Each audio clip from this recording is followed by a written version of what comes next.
হা হা হা, দেখো তো রাখাল হয়েও চাঁদের দিকে হাত বাড়িয়েছে। তুই নাকি পড়াশোনা করে ম্যাজিস্ট্রেট হবি? এত খরচের জোগাড় করবি কেমন করে? তুই তো রাখাল, তোর পক্ষে এটা সম্ভব না। তাদের কথা শুনে রাখালের মন কষ্ট পেত, কিন্তু সে হাল ছাড়ত না।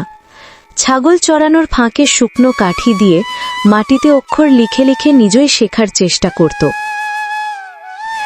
একদিন মন ভারাক্রান্ত হয়ে সে মায়ের কাছে গিয়ে বলল, মা, আমি পড়াশোনা করে ভালো মানুষ হতে চাই, কিন্তু গ্রামের সবাই আমার স্বপ্ন নিয়ে হাসে। আমি এই গ্রামে আর থাকতে চাই না, আমি শহরে গিয়ে পড়াশোনা করতে চাই। মা গভীর নিঃশ্বাস ফেলে বললেন, বাবা, এটা তো খুব ভালো কথা, কিন্তু পড়াশোনায় অনেক টাকা লাগে, আর আমাদের তো কিছুই নেই। তবুও দেখি আমি কি করতে পারি।